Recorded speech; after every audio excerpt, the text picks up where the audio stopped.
ಉಳಿದ ಬೆಳೆಗಳನ್ನು ಆ ರೀತಿ ಇವ್ರು ಕೊಡಬೇಕಲ್ಲ. ನೀವೆಲ್ಲ ಕೇಳ್ತಾ ಇದ್ರು 1 ಲಕ್ಷ ಕೊಡಬೇಕು ನಮಗೊಂದು ಎಕರೆಗೆ ಅಂತೇಳಿ. ಆದರೆ ಈ ಜನ ಬ್ಯಾಂಕರ್ಸ್ ಆಗಿರ್ಬೋದು, ಡಿಸಿಸ್ ಬ್ಯಾಂಕರ್ಸ್ ಆಗಿರ್ಬೋದು, ಯಾರು ಆಗಿರ್ಬೋದು ಕೊಡ್ತಾರ ಅನ್ನೋದು ಸಹಿತ ಒಂದು ದೊಡ್ಡ ಪ್ರಶ್ನಾರ್ಚನೆ ಅದ.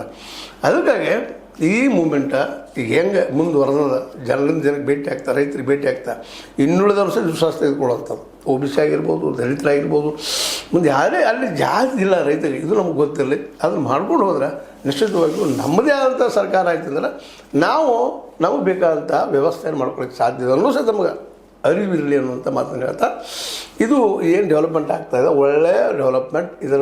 ಇದರಲ್ಲಿ ನಾಡಿನ ಎಲ್ಲ ರೈತ ಮುಖಂಡರು ಕೂಡ್ಕೊಂಡು ಒಗ್ಗಟ್ಟು ಭಾಳ ಮಹತ್ವದ. ನಾನಾ ಮುಖ್ಯಮಂತ್ರಿ ಆಗಬೇಕು, ನಾನು ಹೆಡ್ ಆಗಬೇಕು ಅಂತ ಒಂದಿಷ್ಟು ಜನ ಇದ್ದೇ ಇರ್ತಾರೆ, ಎಲ್ಲಿ ಹೋದರೂ ಇದ್ದೇ ಇರ್ತಾರೆ. ಅಂಥವ್ರನ್ನ ಬದಿಗೆ ಸೇರಿಸಿ ಪ್ರಾಮಾಣಿಕವಾಗಿ ವಿಶಾಲ ಮನೋಭಾವದಿಂದ ಈ ಮೂಮೆಂಟನ್ನು ಮಾಡಿದರೆ ಹೊಸ ವ್ಯವಸ್ಥೆಯನ್ನು ತಯಾರು ಮಾಡ್ಬೋದು. ಮತ್ತು ಗಾಂಧೀಜಿ ಹೇಳಿದಂತಹ ಗ್ರಾಮ ರಾಜ್ ಒಂದೇ ಈ ದೇಶಕ್ಕೆ ಪರಿಹಾರ.